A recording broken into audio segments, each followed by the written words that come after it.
Chapter 1, Collision Course. The Tokyo night was slick with rain, city lights smeared like watercolor across the limo-tinted windows. Inside, Ethan Blackwood sat alone, fingers drumming impatiently against his phone. A man used to speed, of deals, decisions, and digital revolutions, he hated delays. Especially foreign ones. But Japan had never been on his list of destinations. Until now. The driver made a sharp turn to avoid a mope skidding into the intersection. Tires screamed. The limo slammed into a delivery truck with a crunch of metal and shatter of glass. Ethan's world went dark. Fluorescent lights buzzed faintly overhead. Monitors beeped in rhythmic defiance of death.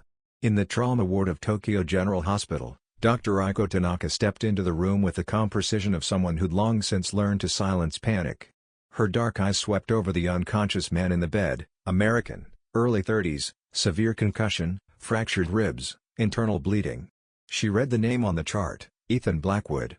She didn't need the chart. She'd seen his face on magazine covers in passing. A tech mogul. Billionaire. The kind of man who probably thought he could buy time with his credit card and rewrite biology with a press release. Aiko set her jaw and turned to the nurse. Let's stabilize him. No media. No entourage. Just medicine. Hours passed. Ethan drifted between consciousness and dreams laced with painkillers and echoes of screaming tires. He woke once to see a woman with a braid tucked under a surgical cap, speaking to a nurse in sharp Japanese. There was something about her, calm in the chaos, that made him fight to stay awake. But she left without acknowledging him. When Ethan next woke, the pain was sharper, the lights dimmer. And she was there, seated beside the bed, flipping through his chart with barely concealed annoyance. "You're finally awake," she said in crisp English. "Mr. Blackwood, you've sustained multiple injuries. You're lucky to be alive." His voice rasped, dry and uneven. "You're not the warmest welcome wagon." Her expression didn't change. "I'm not here to coddle you. I'm here to keep you alive." He tried to smirk, but it hurt. "And who are you? The Ice Queen of Tokyo General?" She snapped the chart shut. "Dr. Aiko Tanaka. Your surgeon. And the only reason you're not in a morgue." She turned to leave without waiting for a response. For a man used to being adored, obeyed, and envied, her indifference was disarming, and strangely magnetic. Ethan Blackwood, bedridden and broken, suddenly realized something he hadn't felt in years. Interest. Chapter 2, Bedside Resistance. Morning crept through the blinds of Ethan's hospital room, casting sharp lines across the sterile floor. The scent of antiseptic clung to the air, mingling with the distant murmurs of hospital life. Ethan lay propped against stiff pillows, IV drip hissing beside him, but his gaze was fixed on the woman entering his room with clinical detachment. Dr. Aiko Tanaka. She didn't glance at him as she adjusted the monitor.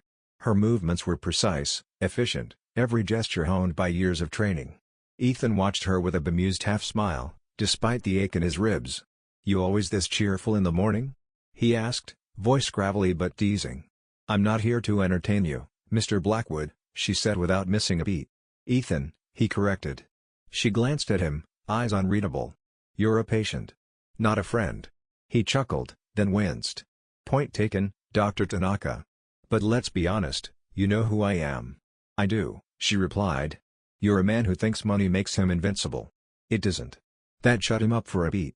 Not because she was wrong, but because no one had dared say it to his face. "I built a global company from scratch," he said quietly, meeting her eyes.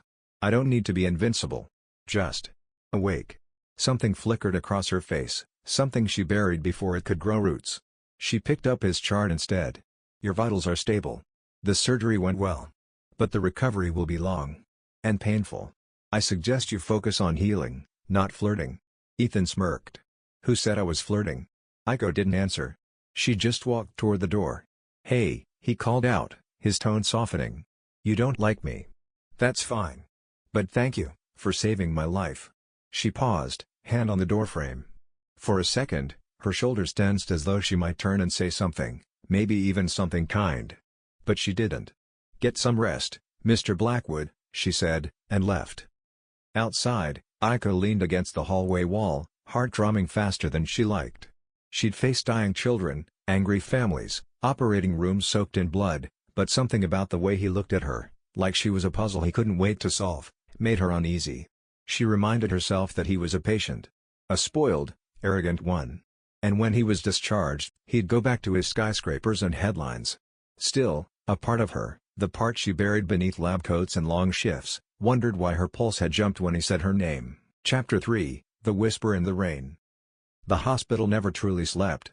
Machines hummed. Distant voices echoed. But tonight, in the lull between midnight and dawn, Tokyo General felt eerily still. Ethan lay wide awake, staring at the cracks in the ceiling. Pain throbbed through his body like a low tide, but it wasn't the wounds keeping him up, it was her. Dr. Aiko Tanaka. The way she looked at him like he was a problem to solve, not a man to be understood. The way she didn't fawn over him. The way she made him feel human. Frustrated, he tossed the blanket aside and slowly sat up.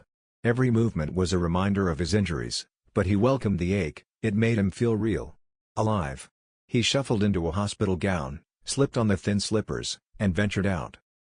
The garden behind the hospital was a quiet haven, cobbled paths, trimmed hedges, and a weeping cherry tree swaying in the drizzle. Rain fell in delicate sheets, soft and steady, coating the world in a silvery glow. Ethan paused under the edge of an overhang, sheltering from the wet, and that's when he saw her.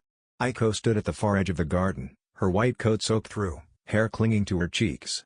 She was motionless, hands gripping the railing as if it were the only thing keeping her upright. He didn't speak at first. Just watched.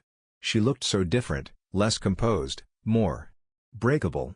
"You know rain's not a prescription for insomnia," he said finally. Aiko turned sharply, startled. Her eyes widened when she saw him, and she quickly wiped her cheek, though he wasn't sure if it was rain or tears. "You shouldn't be out here," she said stiffly. "You just had major surgery. You shouldn't be out here crying," he replied, softer. "I'm not," she said too quickly. He stepped closer, wincing slightly. "Okay. You're just standing alone in the rain at 2 a.m. having a perfectly dry emotional breakdown." She looked away. "You're out of bed. That's reckless." He shrugged. "So's hiding your pain." That hit a nerve. Her jaw tightened. "Don't try to psychoanalyze me, Mr. Blackwood. You don't know me." "No," he said, his voice low. "But I'd like to." For a moment, something passed between them, a thread of honesty unspoken. Then, just as quickly, she pulled back. "This never happened," she said, stepping past him. "And if you leave your bed again, I'll have you restrained." He didn't stop her. But he watched her walk away, rain clinging to her like a veil, hiding whatever she was trying not to feel. And for the first time in a long, long time, Ethan wasn't thinking about business or headlines. He was thinking about a woman in the rain. And why she was trying so hard not to be seen. Chapter 4, Ghosts of Kyoto. Aiko sat at the nurse's station, scrolling through lab results and surgical updates on her tablet, when the envelope appeared, silent and ominous, on top of her clipboard. No return address. Just her name, handwritten in ink that looked like it had been dragged from another time. She froze. There were only a few people who still knew that handwriting. And only one who would dare to send her something like this. She slid it into her coat pocket without opening it, her face unreadable as she returned to work.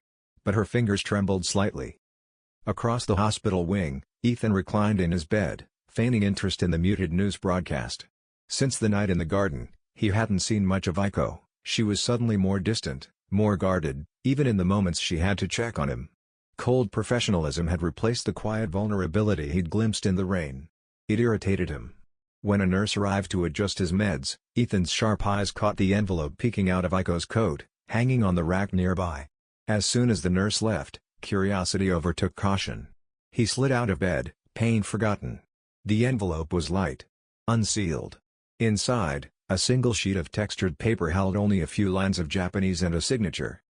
"You can't keep hiding. K." Ethan's brows furrowed. He couldn't read the kanji, but the tone was unmistakable, personal, familiar, and heavy with history. The signature was just a single initial. K. Not a friend. Not family. Someone deeper. Someone still tethered to her. Aiko entered the room just as he tucked the letter back. "What are you doing out of bed, again?" she demanded. He smirked. "Trying to stretch. You know, build strength. Recover." She moved to check his fore, avoiding eye contact. "Don't lie to me." He caught her wrist gently. "Who's K?" Her whole body went still. "You went through my things?" she said, voice like ice under pressure. "I saw a letter. It wasn't sealed. I didn't read it all, just enough to know it matters." Her eyes were fire now. "You had no right."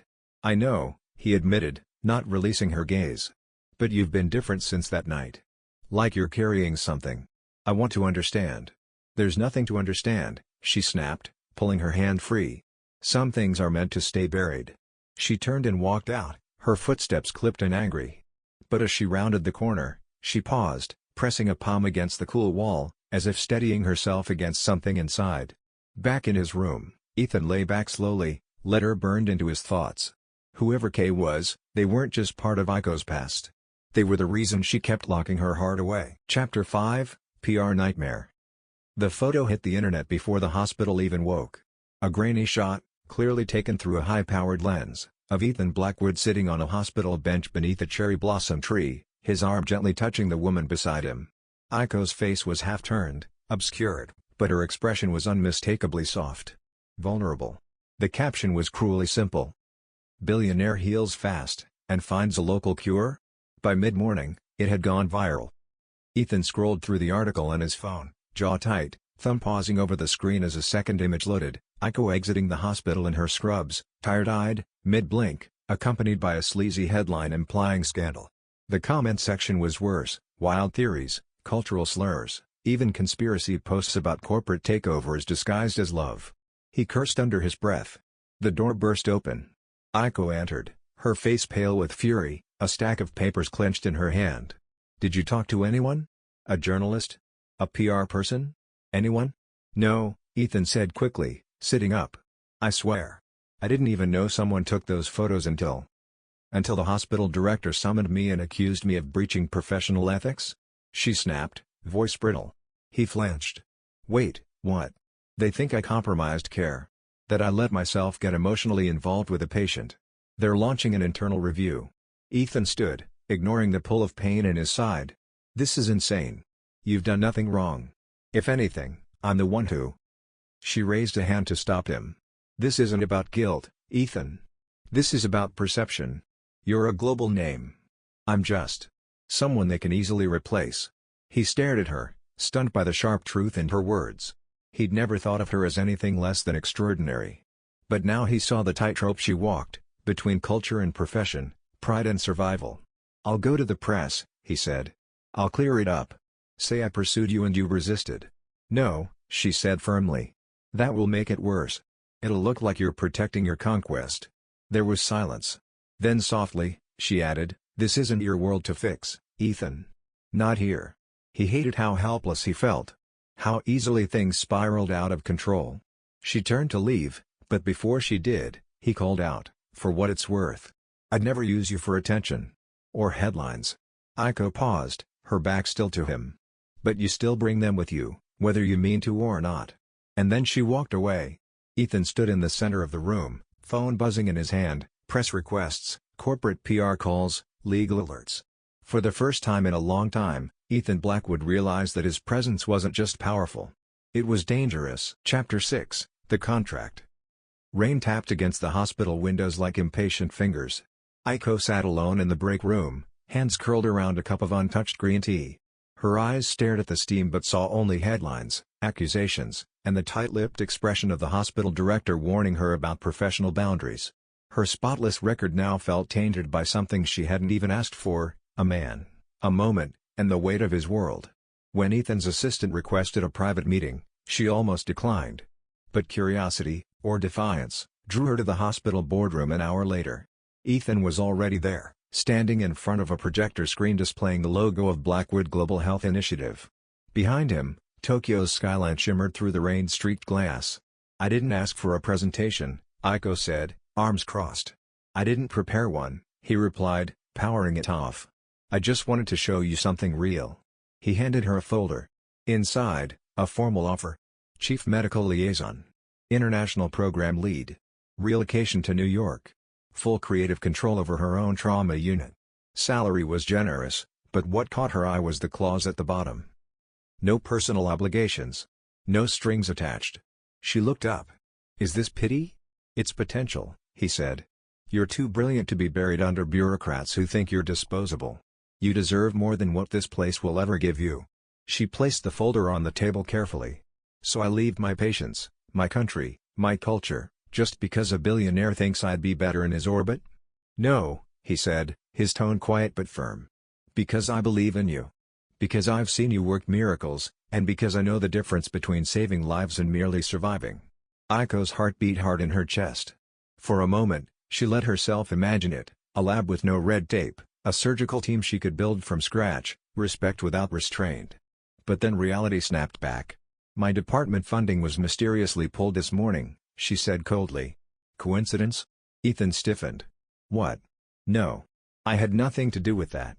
"Maybe not directly. But your shadow is long, Mr. Blackwood. And the closer I stand to it, the more I disappear." He moved toward her but stopped short. "Then let me give you light. Not because I want something from you. Because I can. And because you deserve it." She met his eyes, searching for the arrogance she'd once despised, but saw only sincerity. "And hope. I'll think about it," she said, turning to leave. As the door closed behind her, Ethan sat down slowly, unsure if he'd just made her an offer she couldn't refuse. Or built another wall between them. And somewhere in the back of her mind, Aiko couldn't stop wondering. Had this offer always been coming? Or had someone made sure her hand was forced? Chapter 7, Shadows on the CT Scan. The scan room was dim, lit only by the soft blue glow of monitors and the rhythmic blip of machines. Aiko stood with her arms folded tightly across her chest, her eyes scanning the newest set of Ethan's Supreme Court results. She didn't breathe. Not until she was sure of what she saw. And then she did, but it came out shaky. The microfracture near his spine had worsened. A hairline shift. A threat of danger. It wasn't visible on the earlier images, and it explained the numbness he casually mentioned in his left hand that morning. If it progressed, if they didn't intervene, it could cost him more than pain. It could cost him everything.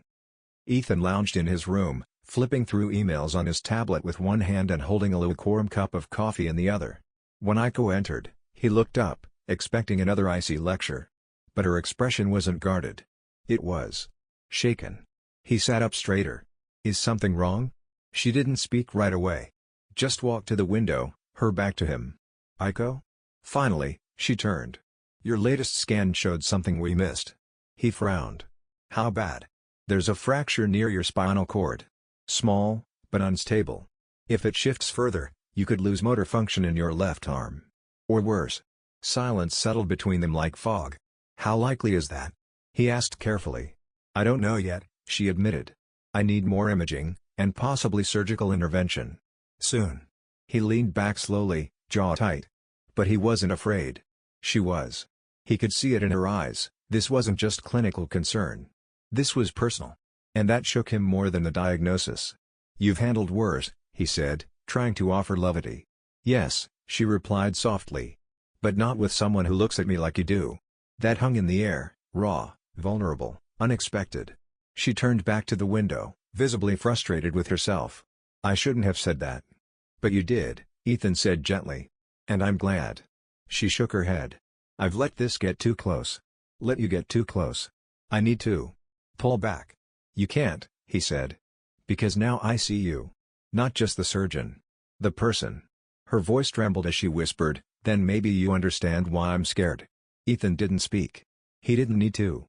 In the quiet room filled with shadows and uncertainty, two people stood on the edge of something far more dangerous than a diagnosis. They were falling. And neither of them was ready. Chapter 8, The X Factor. The hospital's marble lobby echoed with the sound of designer heels, a deliberate, staccato rhythm that turned heads with every click. Nurses paused mid-charting. Interns stole glances. And at the center of the disturbance stood Victoria Chase. Tall. Icy. Immaculate. Wrapped in a slate-gray coat that cost more than most people's monthly salaries, Victoria wore her beauty like armor and her confidence like a weapon. Her platinum blonde hair was sculpted to perfection, her red lipstick unblemished by Tokyo's winter chill. She gave the receptionist a tight smile and slid a visitor's pass across the desk. "I'm here to see Ethan Blackwood. Tell him his fiancée has arrived." Ethan looked up as the door to his room swung open. "What now?" he started, then froze.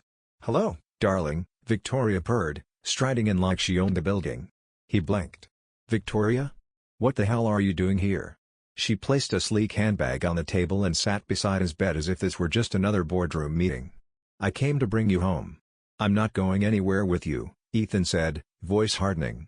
Victoria raised a perfectly arched brow. "That's funny. Because the press already thinks we're reconciling." I figured I might as well make it look good. Ethan narrowed his eyes. What game are you playing?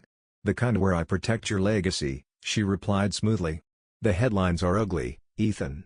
American billionaire seduced by local doctor? It's not a good look. Especially not when investors are watching. He sat up straighter, ignoring the stab of pain. Don't speak about her like that. Victoria's smile faltered. So it's true, then. You're actually falling for her? He didn't answer. She stood, smoothing the front of her coat. I don't care who she is or how noble she makes you feel. But you and I, we still have shared assets, overlapping ventures, and a media machine that won't go quietly. You think the vultures will spare her? Think again. Ethan's voice was low. Controlled. Why are you really here, Vic? She turned to the door, then paused. Because someone has to protect you from yourself. And because you still owe me more than you realize. Down the hall, Aiko watched the interaction from around the corner. She'd come to check on his blood work. But all she saw was a beautiful woman standing at Ethan's bedside, touching his hand, leaning in with familiarity. And something darker. Aiko stepped back, retreating before they saw her. She didn't hear what they said. But she felt something shift, like the walls were closing in. And the ghost of another woman's presence had just stepped fully into the room. Chapter 9, Love, Interrupted. It was after midnight when Aiko finally returned to Ethan's room, charts in hand and exhaustion weighing down her steps. The hospital had quieted into its usual late-night hush, and for once, there was no media frenzy outside, no urgent calls from administrators. Just her, him, and the ever-present ache she could no longer name. She hesitated at the door. Inside, Ethan sat propped up in bed, his face unreadable, but his eyes softened when he saw her. You look tired, he said gently. Long shift, she replied, stepping in. No emergencies for once. He smiled faintly. Then maybe tonight, we talk. Like two people, not doctor and patient. She lowered the clipboard slowly. Are you sure that's a good idea? I've never been more sure of anything. There was something fragile in the air as she crossed the room, as if the moment might crack and vanish if either of them breathed too hard. She took the chair beside him, sat without a word, and for a long beat, they said nothing. Until Ethan whispered, You scare me. She blinked. What? You see through me. Not many people do. You make me want to be better. Not for the public. For you. Aiko's throat tightened. I've tried so hard not to feel this. But you do, he said. Don't you? She didn't answer. Instead, she leaned in, and kissed him. It wasn't impulsive. It wasn't dramatic. It was soft and slow, the kind of kiss that spoke of sleepless nights, quiet longing, and things neither of them had dared say aloud. When they parted, their foreheads stayed pressed together, sharing the same breath. I'm in trouble now, Aiko whispered. So am I, Ethan said with a quiet laugh. They didn't notice the glint of a lens just outside the window. The soft click of a hidden camera snapping. Hours later, Aiko unlocked her apartment and stepped inside, pulse still fluttering from everything that had passed between them. But the warmth drained from her face when she saw her living room. Drawers open. Desk rifled through. A window slightly ajar. She dropped her keys and rushed to her writing desk. Her journals were gone. Dozens of them, years of personal notes, private memories, unsent letters, even her thoughts on Ethan, vanished. On her mirror, scrawled in lipstick. You were warned. Aiko stood frozen in the doorway, a chill crawling over her skin. Their kiss had opened something beautiful. But someone had just stepped in to destroy it. Chapter 10, The Surgeon's Secret. The hospital was colder than usual that morning. Or maybe it was just Aiko's skin prickling with unease as she walked into the surgical wing and saw the name newly etched onto the brass office door. Dr. Kenji Sato, Chief of Surgery. Her heart lurched. Kenji. The name she hadn't spoken aloud in 2 years. The man she had once planned a future with. Until everything crumbled beneath the weight of ambition, betrayal, and silence. He stepped out of the office just as she turned to leave. Aiko. She froze. Kenji still wore the same arrogant half-a-smile, still styled his hair like he hadn't aged a day, and still held himself like he belonged in the center of every room.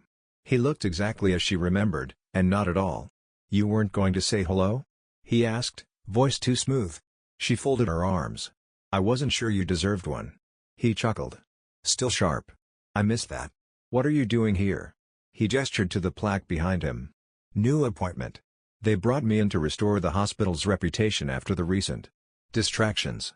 She bristled. You mean the rumors about me and Ethan? I mean the scandal that's threatening to cost this hospital donors, board support, and more than one career," he said pointedly. Aiko's voice dropped. "Don't pretend you're here to save anyone but yourself." He stepped closer. "I'm not pretending anything. But I am offering you a lifeline. This thing with Blackwood. It's going to burn you. The media, the administration, they're already choosing sides. And when he leaves, where will that leave you?" She stepped back. "Don't worry about me, Kenji. Worry about the mess you left behind last time." His jaw tightened at that, but before he could respond, another voice interrupted. "Everything okay here, Ethan?" He stood in the corridor, watching the scene unfold. His tone was calm, but his eyes were sharp with suspicion. Aiko turned, quickly composing herself. "This is Dr. Sato," she said quietly. "He's an old colleague." Kenji extended a hand with a politician's smile. "Kenji Sato. Head of surgery. And you must be the American chaos that blew into our hospital." Ethan shook his hand briefly, gaze unblinking. "Ethan Blackwood. And you must be the reason Aiko keeps her past so tightly locked." A muscle twitched in Kenji's jaw. The tension between the two men crackled like electricity. But Aiko cut in quickly. "I have rounds," she said, brushing past both of them. "Don't follow me." She didn't look back. Because if she did, she'd see two men staring at each other, and know, deep down, this was just the beginning of a war. One not fought in operating rooms or headlines, but in hearts still scarred by love. Chapter 11, The Dagger Deal. Victoria's heels echoed like gunshots in the underground parking garage beneath the hospital. The city above was drenched in rain, but down here, everything was cold concrete and shadows.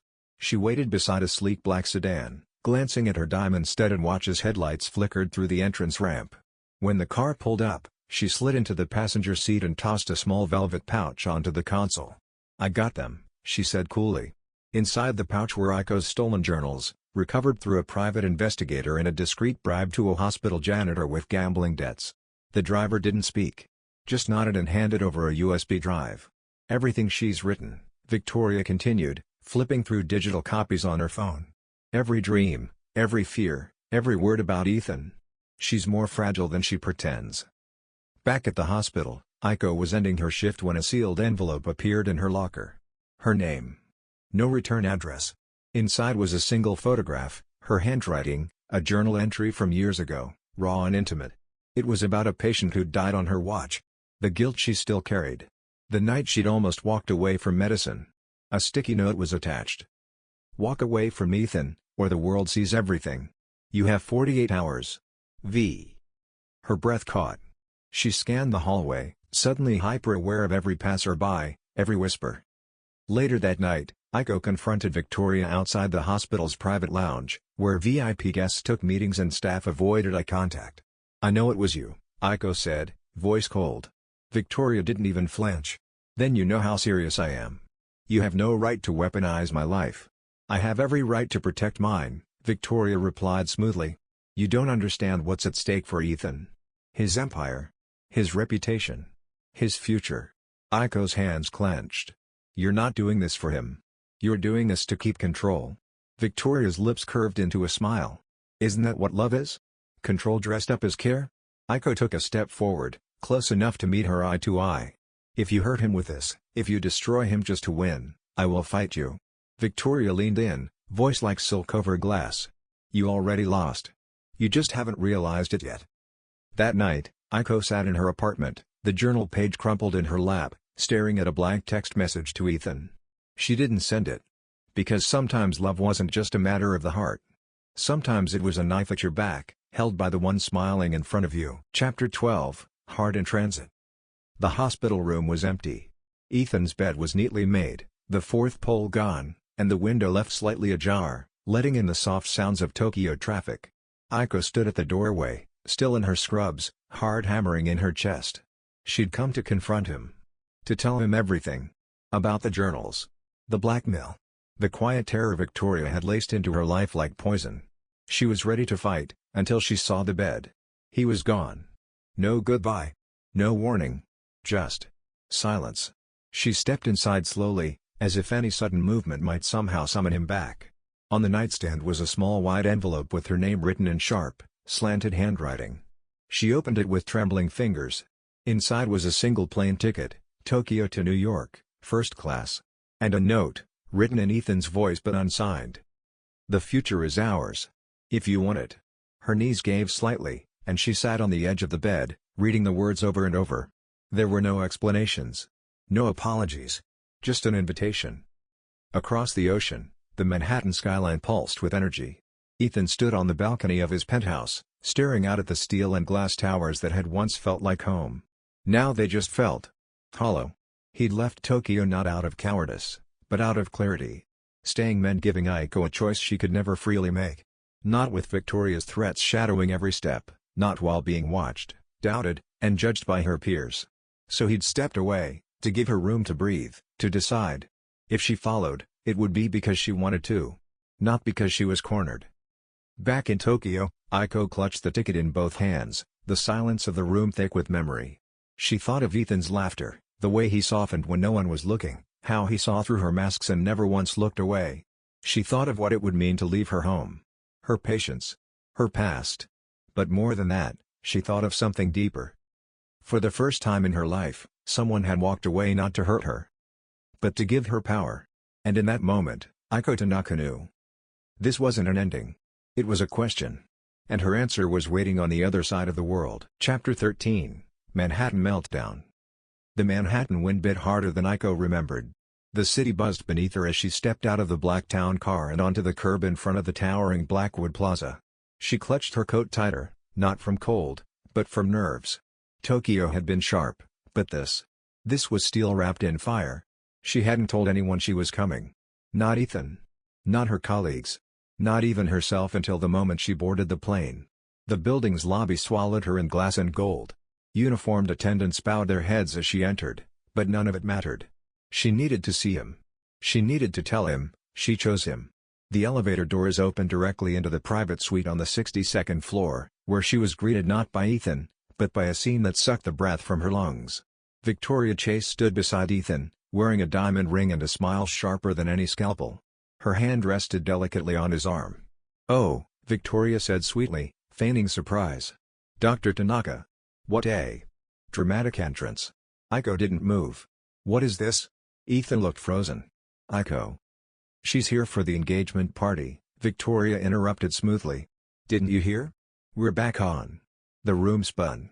Aiko's mouth went dry. "Is that true?" Ethan hesitated for half a second too long. And that silence sliced her open. She turned without a word and stormed back into the elevator, the air too thick to breathe. Ethan shoved away from Victoria the moment the doors closed. "What the hell are you doing?"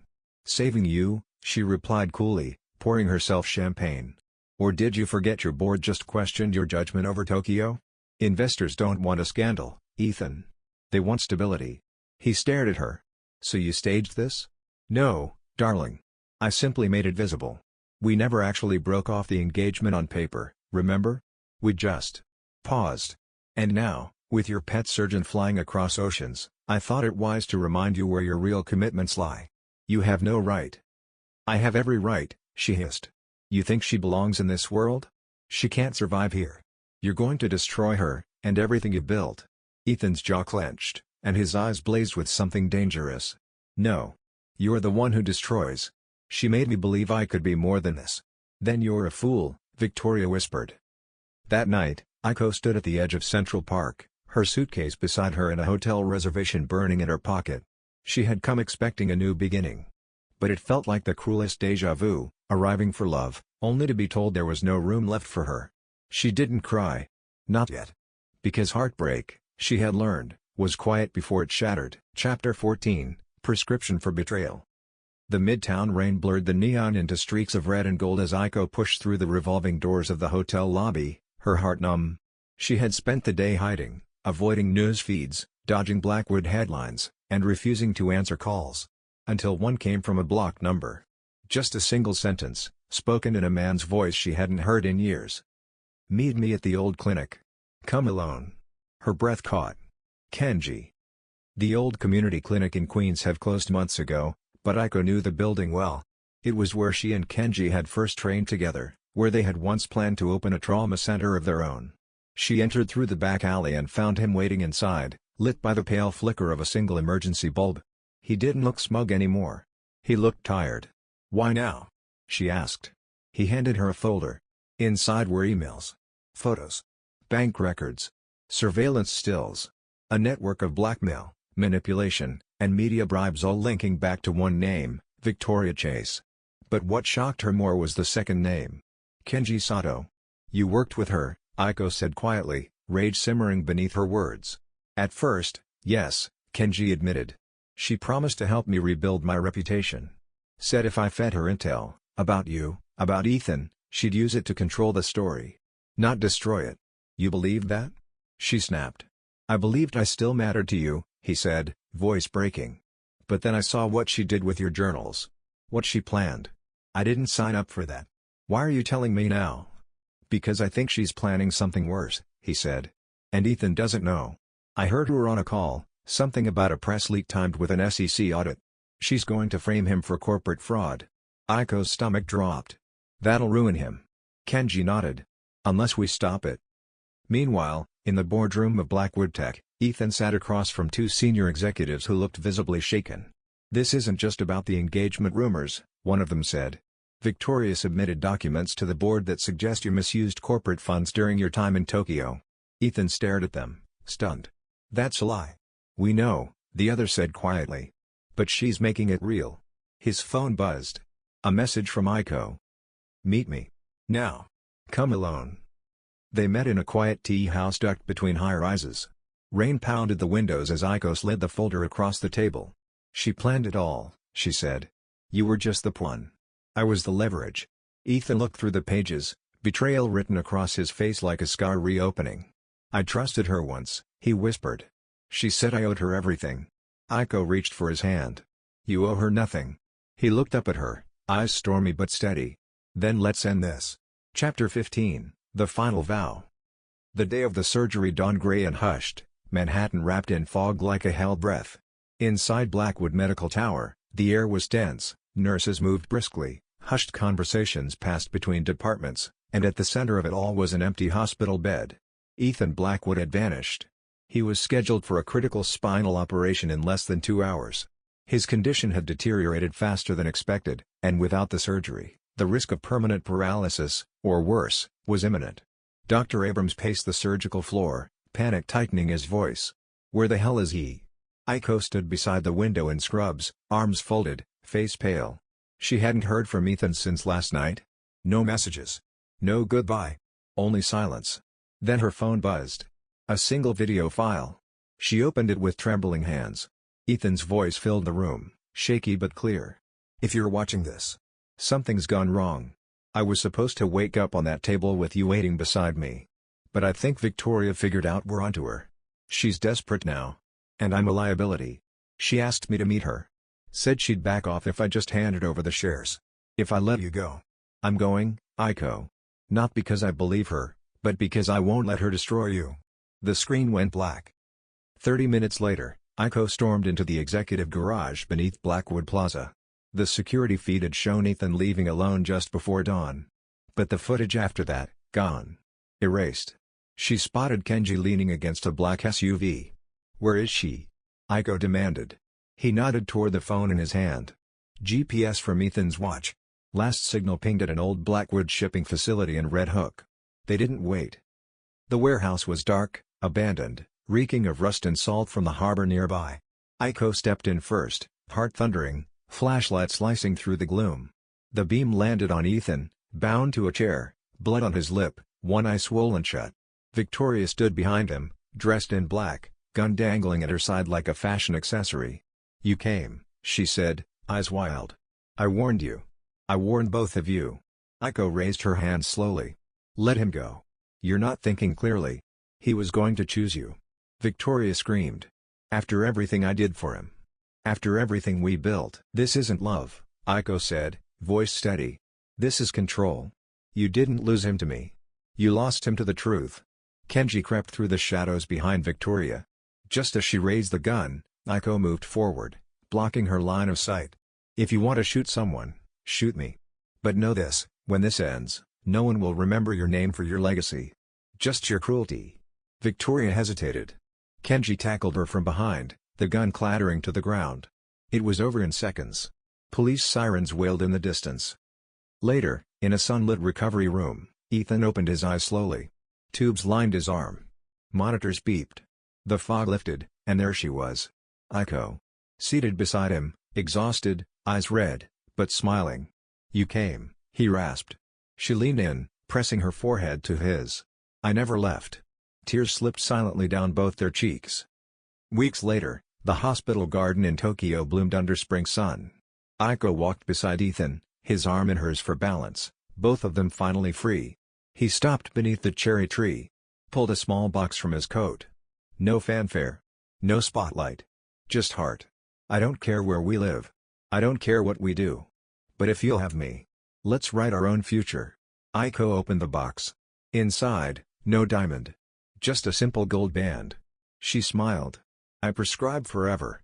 And in that moment, love, tested, betrayed, nearly lost, became the only truth that mattered. Their final vow.